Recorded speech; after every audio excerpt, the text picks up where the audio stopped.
ሰላም እንዴት ናችሁ? ውድ አድማጮች በያላችሁበት እግዚአብሔር ጸጋና ሰላም ይብዛላችሁ። እንደተለመደው ዛሬ በአዲስ ትምህርት መጥቻለሁ። ዛሬ የምንመለከተው ሙሴ ከሞተ በኋላ የተፈጠሩ አስደንጋጭ ነገሮችን አብረን እንመለከታለን። የሙሴን ታሪክ ሙሉ በሙሉ ማወቅ ከፈለጋችሁ እስከ መጨረሻው ይህንን ቪዲዮ ተመልከቱት። ከወደዳችሁትም ላይክ፣ ሼር በማድረግ ተባበሩን። ለቻናሉም አዲስ ከሆናችሁ ሰብስክራይብ በማድረግ የደውል ምልክቱን በመጫን ለቀጣዩ ቪዲዮ ራሳችሁን አዘጋጁ። ጸጋና ሰላም ይብዛላችሁ። ተባርካችኋል። የሙሴ ሞት የአንድ ሰው ሕይወት ማብቂያ ብቻ አልነበረም። ይህ የትንቢቱ ዘመን የ40 ዓመታት ተአምራት፣ የአመፃና የምድረ በዳ ማብቂያ ነበር። ነገር ግን የእግዚአብሔር ዕቅድ ማብቂያ አልነበረም።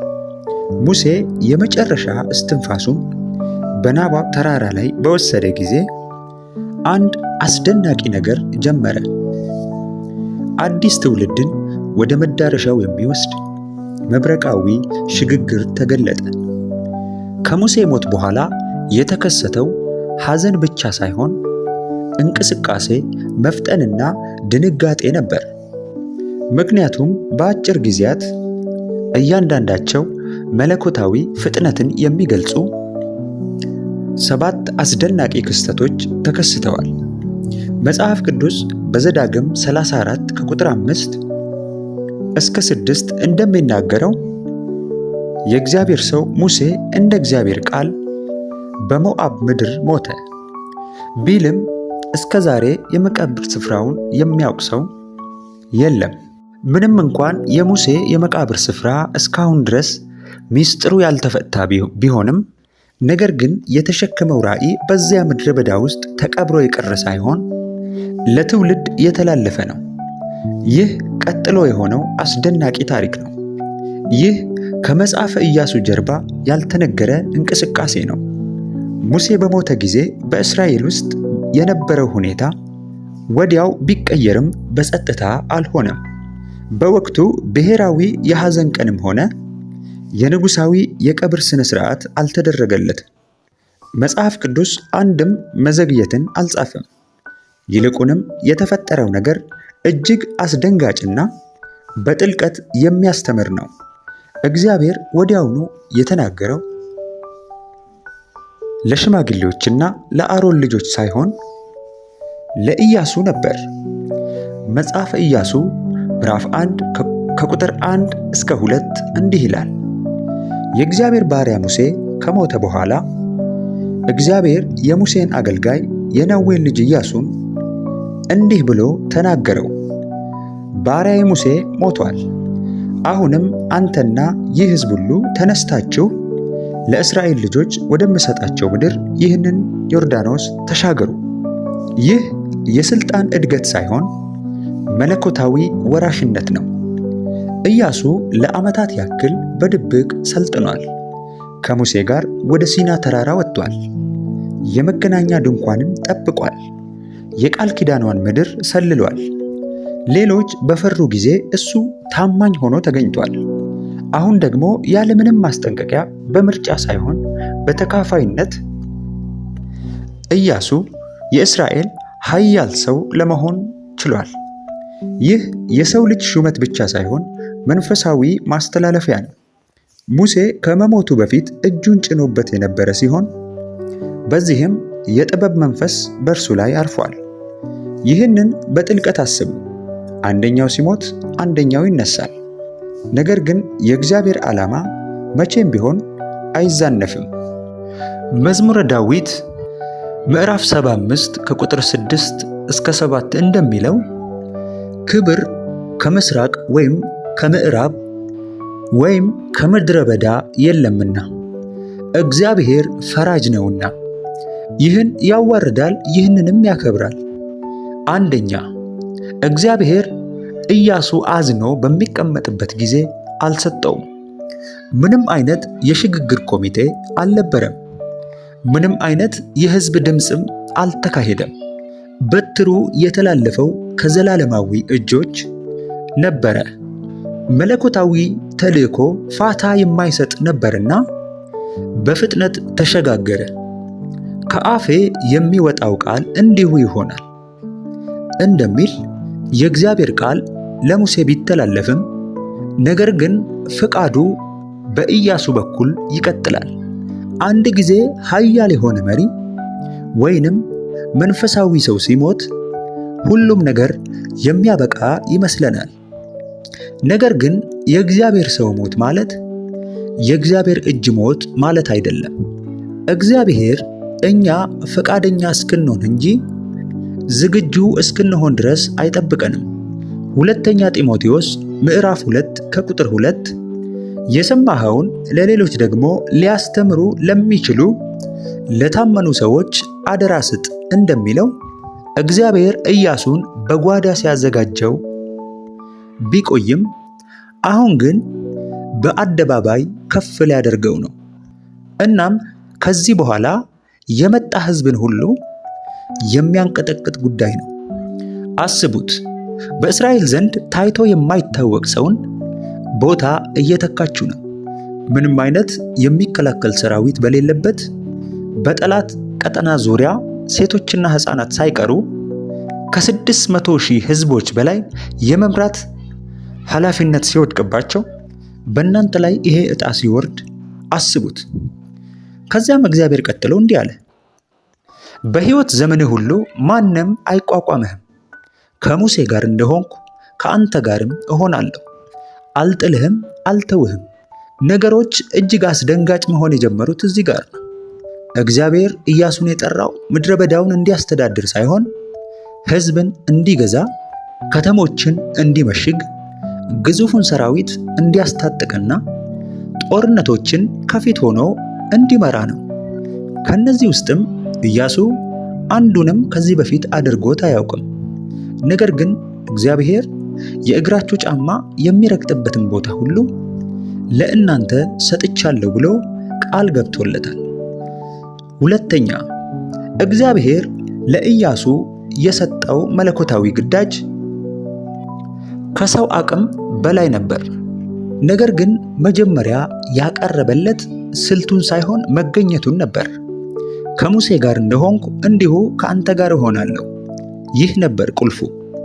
እኔ ከአንተ ጋር እሄዳለሁ፣ አሳርፍህም አለው። ይህ ቃል ኪዳን ብቻ ሳይሆን የስልጣን ኪዳን ሽግግር ነው። እግዚአብሔር ከሙሴ ጋር የጀመረው ኪዳን አሁን ከኢያሱ ጋር ሊፈጸም ነው። ነገር ግን ይህ እንዳይሆን የሚያደርገው አንድ ነገር ነበር።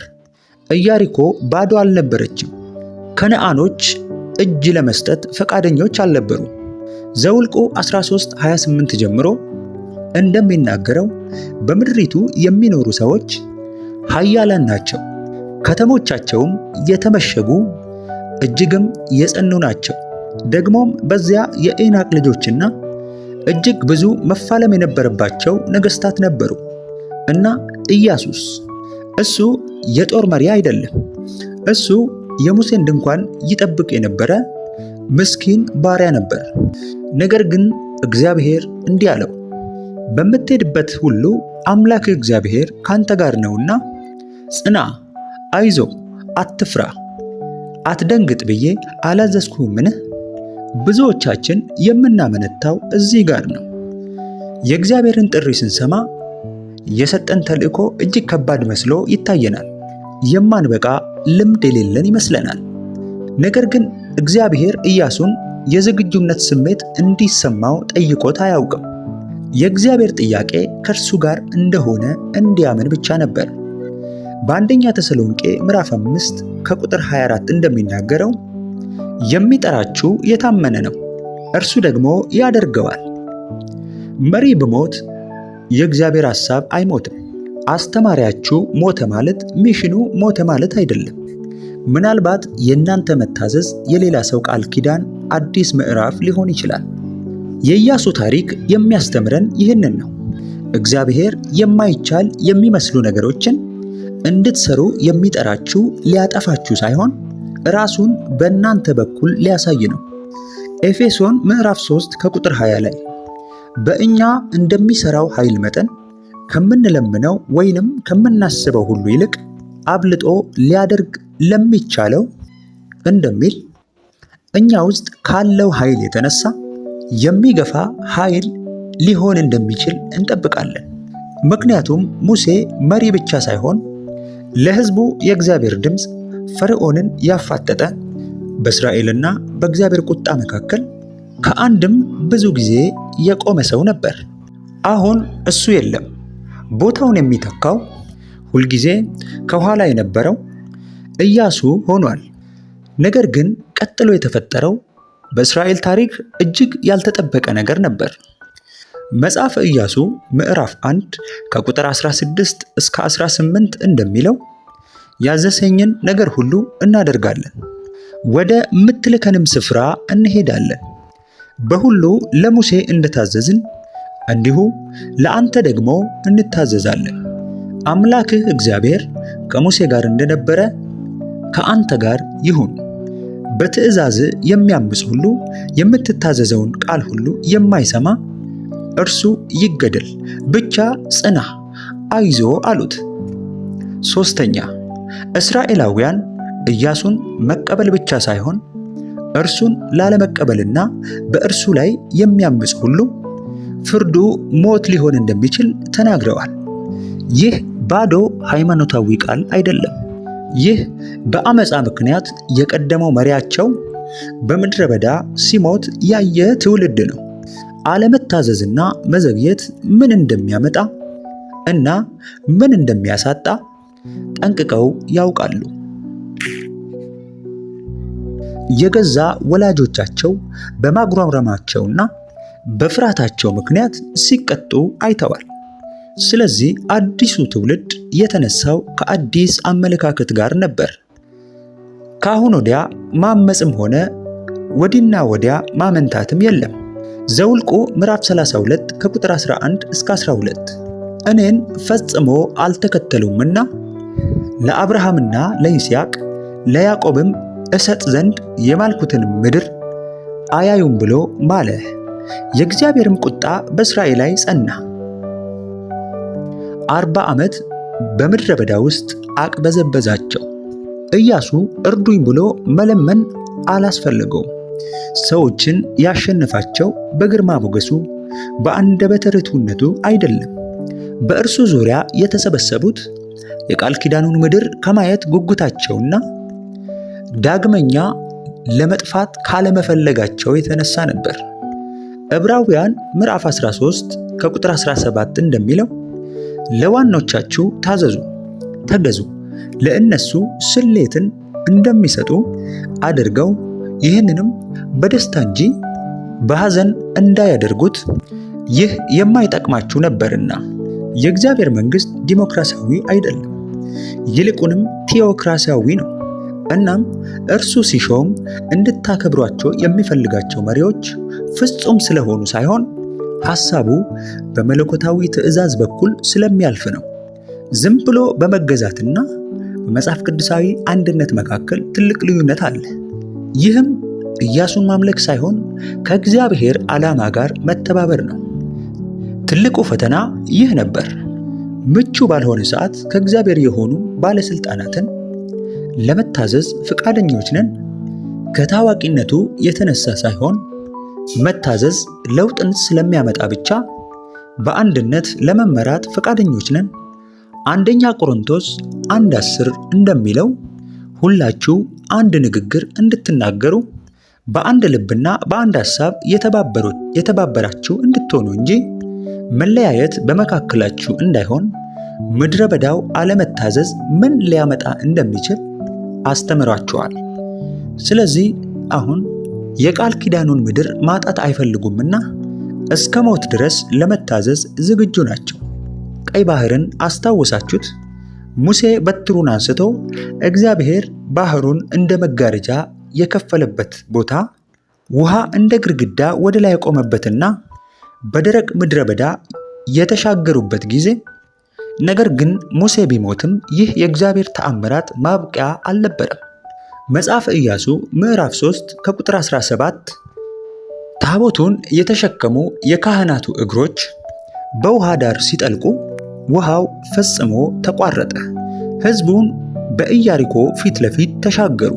የእግዚአብሔርንም የቃል ኪዳኑን ታቦት የተሸከሙ ካህናት በዮርዳኖስ መካከል በደረቅ መሬት ጸንተው ቆሞ ነበር። አራተኛ፣ የዮርዳኖስ ወንዝ ተከፈለ። በድጋሚ በደረቅ ምድር ሕዝቡ ተሻገረ።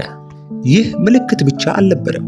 ይህ ለመዝናናት ሳይሆን ለማሳመንና ለማረጋገጥ የተከናወነ የማይካድ መለኮታዊ ጣልቃ ገብነት ነው። በዛን ዕለትም እግዚአብሔር ኢያሱን በሁሉም ፊት ከፍ አደረገው። ሙሴን እንደፈሩ በዕድሜው ሁሉ ፈሩት። ያለፈው ትውልዳቸው ቀይ ባህር በምስራቅ ሲከፈል አይተውታል። አሁን ደግሞ ይህ ትውልድ በቃል ኪዳኗ ምድር መዳረሻ ላይ ወንዝ ወደ ምዕራብ ሲከፈል ተመልክተዋል። ይህም ታምራት ስለ መከፈል ብቻ ሳይሆን ስለ ሕጋዊነት ነው። ኢያሱ ምንም አይነት የዘር ሐረግ የለውም። የሚቃጠል ቁጥቋጦንም ሆነ ቸነፈር የሲናንም በረሃ አላየም። ነገር ግን በአንድ ቅስፈት የቱም የሰው ልጅ በእጁ ሥራ ሊያመጣው የማይችለውን ክብር እግዚአብሔር ሰጠው። ብዙ ሰው የሚዘለው አንድ እውነት አለ። እግዚአብሔር ውሃውን የከፈለው ከመንቀሳቀሳቸው በፊት ሳይሆን ካህናቱ ከገቡ በኋላ ነበር። ታቦቱንም የተሸከሙት የካህናቱ እግሮች በውሃ ሲጠልቁ ውሃው ፈጽሞ ተቋረጠ። ፈተናው ይህ ነበር። ከምልክት በፊት መታዘዝ፣ ከተአምራት በፊት እምነት። የዕብራውያን ጻፊ እግዚአብሔርን ያለ እምነት ደስ ማሰኘት አይቻልም እንደሚል ወንዙ ለሚጠራጠሩት አልተከፈለም። የእግዚአብሔርን መገኘት በትከሻቸው አድርገው ለገቡት እንጂ። እግዚአብሔር መሪዎቹን የሚያረጋግጠው በፖለቲካ፣ በታዋቂነት ወይንም በማዕረግ ሳይሆን በኃይልና በሚሰጣቸው የማይሳሳቱ ምልክቶች ነው። አምስተኛ፣ እግዚአብሔር የሰራዊት አለቃውን ላከው። ኢያሱ በጦርነት ውስጥ መሪ እንደሆነ እርሱ እንደሆነ ቢያስብም ነገር ግን ከእርሱ የባሰ የላቀ የሰራዊት አለቃ እንዳለ አወቀ። እግዚአብሔር ዘመናችሁን ይባርክ። ላይክ፣ ሼር በማድረግ ይተባበሩ። ለቻናሉ አዲስ ከሆናችሁ ሰብስክራይብ በማድረግ ለቀጣዩ ቪዲዮ ራሳችሁን አዘጋጁ። ተባርካችኋል።